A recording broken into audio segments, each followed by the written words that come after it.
Hello friends, आज का topic है वाइट स्पॉट्स ऑन नेल्स। हमारे नेल्स के ऊपर कभी कभी वाइट स्पॉट्स आ जाते हैं। ये ज़्यादा से ज़्यादा बच्चों के अंदर देखा जाता है। उनके नेल्स के ऊपर बहुत सारे वाइट स्पॉट्स रहते हैं। इस वीडियो में मैं कवर करने वाली हूँ ये वाले वाइट स्पॉट्स क्यों होते हैं, इसके क्या क्या कॉजेस रहते हैं और इसके अंदर क्या क्या सिम्टम्स रहेंगे, इसका मैनेजमेंट हम कैसे करेंगे और इस केस में हम लोगों को कब डॉक्टर को कंसल्ट करना पड़ेगा और इसको प्रिवेंट करने के लिए हम लोग क्या क्या कर सकते हैं। पहले एक लाइक कर लीजिए, यूट्यूब चैनल को सब्सक्राइब कर लीजिए ताकि ऐसे ही इंफॉर्मेशन फ्यूचर में आपको मिलती रहे। White spots on nails. हम लोग ज़्यादा से ज़्यादा सोचते हैं कि ये वाइट स्पॉट्स कैल्शियम की डेफिशिएंसी से होता है, लेकिन ये ज़्यादा से ज़्यादा बच्चों में देखा जाता है क्योंकि बच्चे हमेशा खेलते रहते हैं तो उनके हाथ पर पैर पर कहीं ना कहीं चोट आ ही जाती है। अगर ये चोट बच्चों के नेल्स के नेल बेड पर यानी मैट्रिक्स पर, जहाँ से नेल का ग्रोथ शुरू होता है, अगर उस जगह पर चोट लग जाती है तो ऐसे वाइट स्पॉट्स बन जाते हैं जो जैसे नेल ग्रो होते जाता है वो भी ऊपर ऊपर आते जाते हैं। ये एक मेन कॉज है। अर्लियर स्टेज में मैट्रिक्स के ऊपर इंजरी हो जाता है तो नेल्स के ऊपर वाइट स्पॉट्स बन जाते हैं। चलिए देखते हैं दूसरे क्या क्या कॉजेस हैं। वाइट स्पॉट्स एलर्जिक रिएक्शन से भी होते हैं।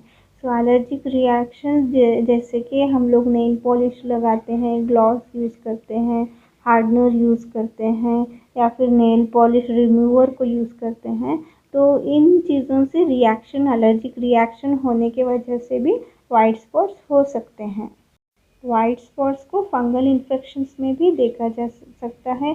शुरू में जब फंगल इन्फेक्शन होगा तो कहीं कहीं नेल्स के ऊपर स्पॉट्स अपीयर होंगे। उसके बाद में जैसे ये बढ़ता जाएगा, नेल्स के ऊपर फ्लेकी एक थिक लेयर आ जाएगा और वहाँ पर ब्रिटल नेल्स पूरा ब्रिटल हो जाएगा यानी हार्ड हो जाएगा। कुछ केसेस में ये जेनेटिकली भी प्रेजेंट हो सकता है।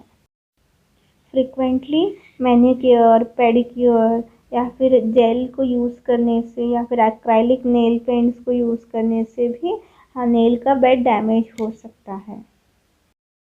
कुछ रेयर केसेस में, बहुत कम केसेस में देखा गया है कि ये मिनरल्स की डेफिशिएंसी से होता है।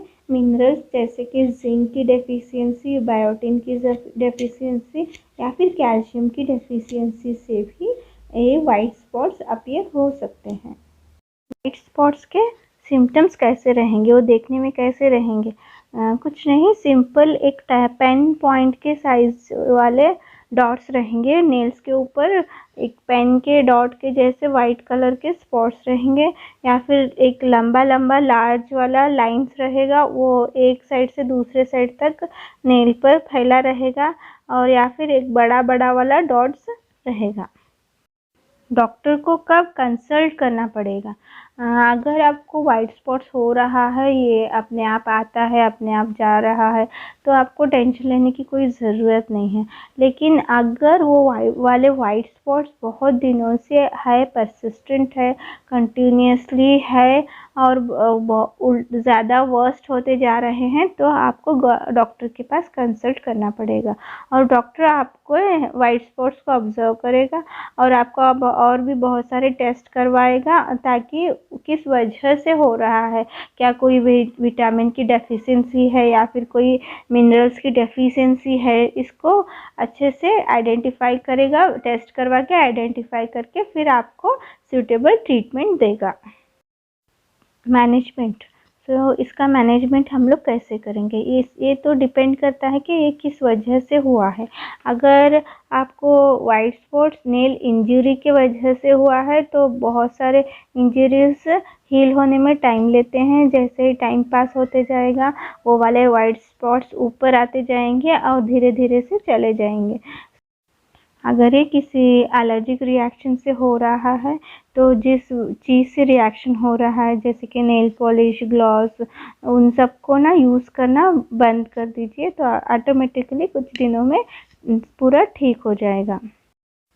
अगर ये फंगल इन्फेक्शन है तो इसके लिए आपको एंटी फंगल ट्रीटमेंट लेना पड़ेगा, या फिर आप एंटी फंगल क्रीम या फिर ऑइंटमेंट लगा सकते हो, पर इस केस में आपको एटलीस्ट मिनिमम 3 मंथ्स तक ट्रीटमेंट लेना पड़ेगा और वो ठीक हो जाएगा।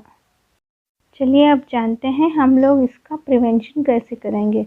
ये ना हो इसके लिए हम लोगों को क्या क्या करना पड़ेगा।